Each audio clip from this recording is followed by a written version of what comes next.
Assalamualaikum warahmatullahi wabarakatuh. Perkenalkan, nama saya Ropika, perwakilan dari kelompok 10 yang akan menyampaikan serta memaparkan materi mengenai studi Islam dan isu-isu aktual dalam Islam dan sekularisme. Baik, langsung saja kita ke pembahasan materi, di mana pertama-tama saya akan menjelaskan mengenai pengertian studi Islam.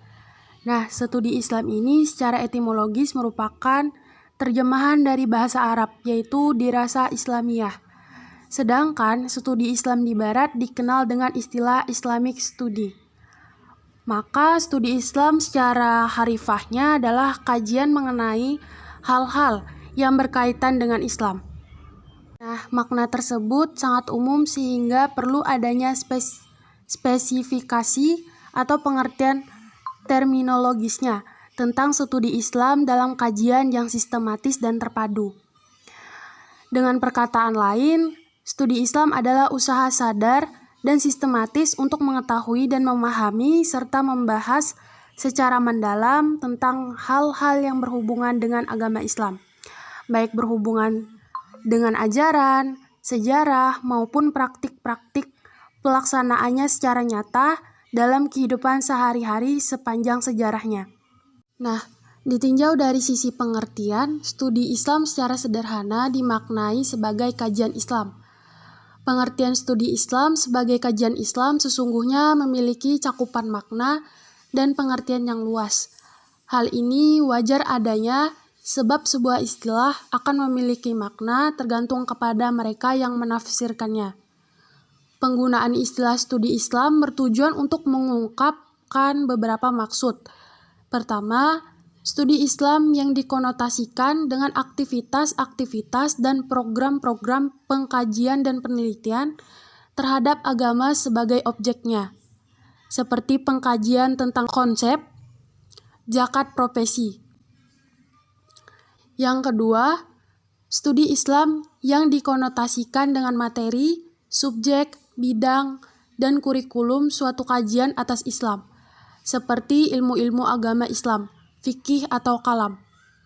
Dan yang ketiga, studi Islam yang dikonotasikan dengan intusi-intusi pengkajian Islam, baik dilakukan secara formal di perguruan tinggi maupun yang dilakukan secara non-formal, seperti pada forum-forum kajian dan halakah-halakah.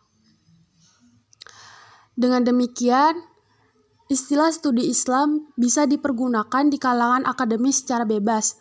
Dapat dipahami bahwa studi Islam memiliki cakupan makna, pembagian, dan juga bidang garap yang berbeda. Namun demikian, titik tekan utamanya terletak pada ajaran Islam, yang sepenuhnya diambil dari Al-Quran dan hadis, secara murni tanpa dipengaruhi sejarah, seperti ajaran tentang akidah, ibadah, dan akhlak. Selanjutnya, pengertian sekularisme. Nah, sekularisme ini secara etimologi berasal dari bahasa Latin yaitu saeculum, yang memiliki arti waktu tertentu atau tempat tertentu, atau lebih tepatnya menunjukkan kepada waktu sekarang dan di sini, maksudnya di dunia ini. Sehingga sungguh tepat jika saeculum disinonimkan dengan kata worldly dalam bahasa Inggrisnya. Maka sekularisme secara bahasa bisa diartikan sebagai faham yang hanya melihat kepada kehidupan saat ini saja dan di dunia ini saja, tanpa ada perhatian sama sekali kepada hal-hal yang bersifat spiritual seperti adanya kehidupan setelah kematian yang notabene adalah inti dari ajaran agama. Penjelasan tersebut maka dapat disimpulkan bahwa sekularisme adalah suatu paham yang memisahkan antara kehidupan di dunia dengan akhirat dalam semua aspek kehidupan, baik dari sisi agama, ekonomi, pendidikan, politik, sosial, dan lain sebagainya.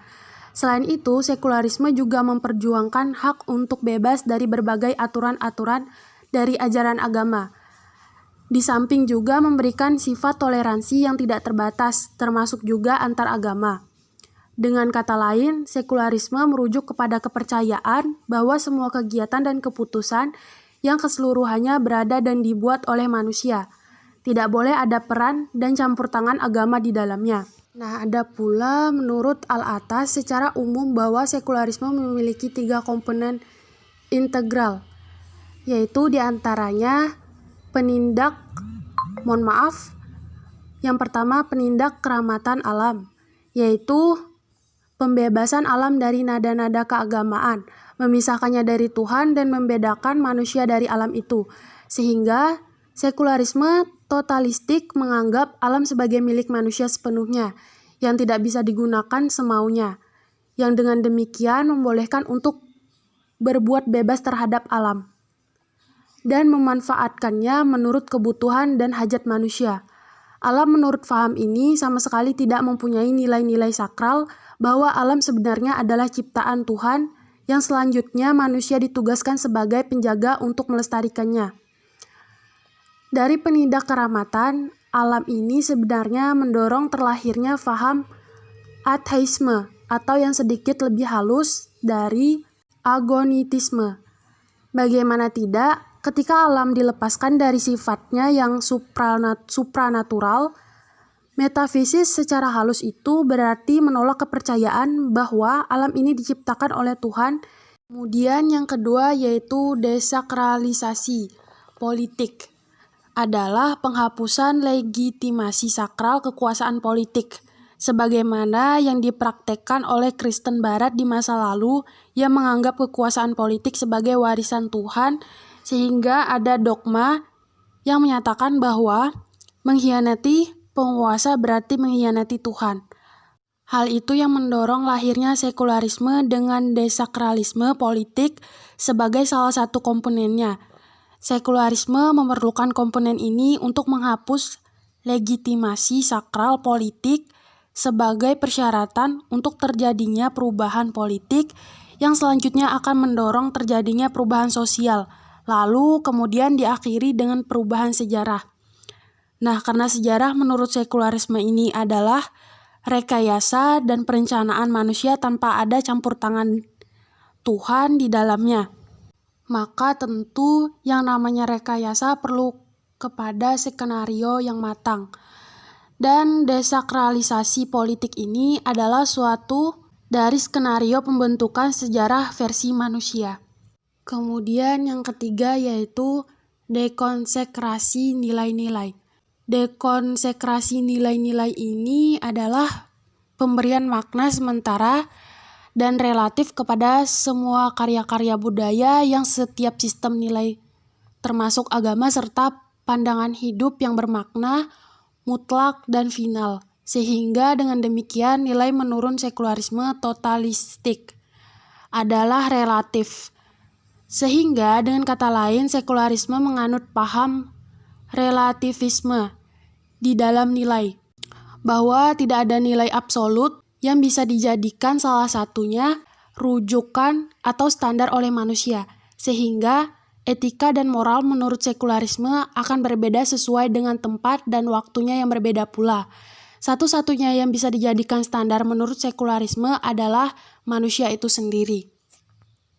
Nah, jika tadi kita membahas mengenai pengertian studi Islam dan sekularisme, lalu sekarang kita akan membahas mengenai studi Islam dalam isu aktual, yang dimana beberapa isu penting yang banyak menimbulkan perdebatan di kalangan ahli dan masyarakat. Salah satunya Islam pluralisme, di mana selalu menjadi problem di dunia Islam.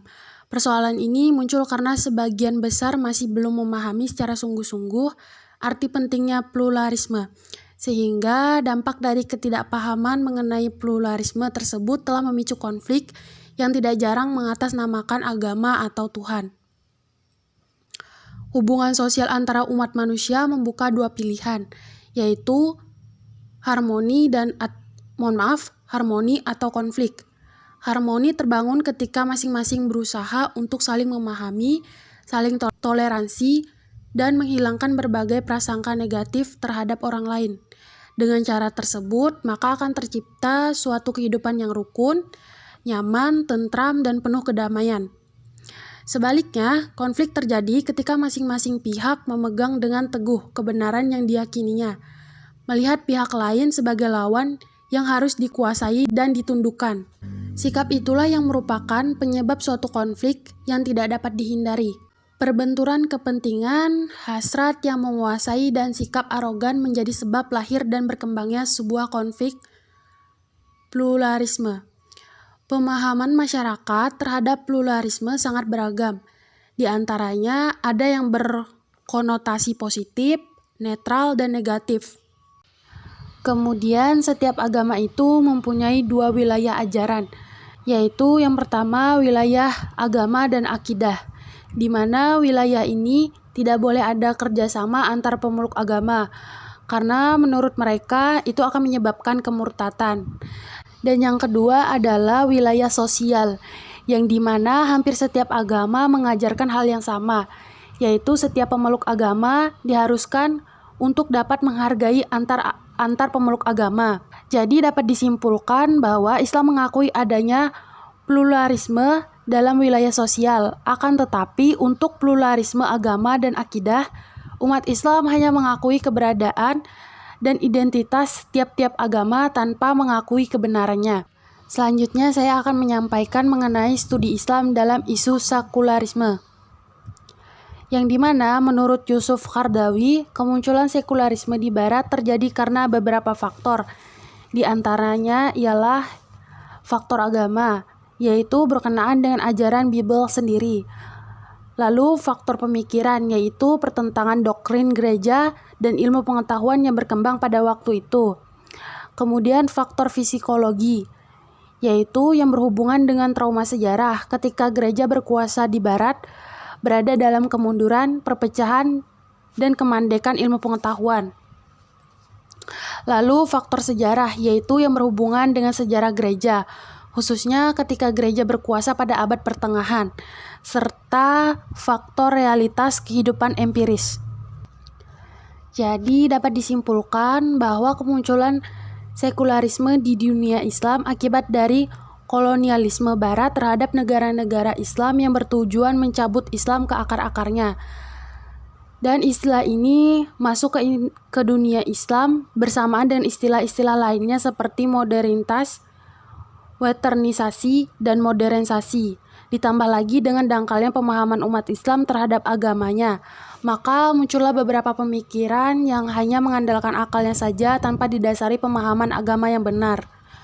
Walaupun sebenarnya menurut Dr. Ghalib bin Ali Awaji bahwa kolonialisme Barat terhadap Islam telah menjadi kehendak Allah, karena orang Yahudi dan Nasrani tidak akan senang kecuali umat Islam mengikuti agama mereka. Karena sekularisme yang sudah muncul di Barat dicoba dicocok-cocokkan dan diterapkan di dunia Islam dengan berbagai cara. Islam sebagai agama yang telah final dan otentik harus bisa menjawab tantangan sekularisasi dan gulirkan oleh sarjana Barat maupun sarjana Islam yang telah tersekulerkan. Disinilah Yusuf Qaradawi akan membongkar kesesatan sekularisme dan akan menjawab apakah sekularisme bisa diterapkan di dunia Islam seperti yang diterapkan kaum sekularis. Mungkin cukup sekian penjelasan dari saya. Untuk kurang dan lebihnya mohon maaf, dan semoga apa yang saya sampaikan dapat dipahami oleh rekan-rekan sekalian. Terima kasih. Wassalamualaikum warahmatullahi wabarakatuh.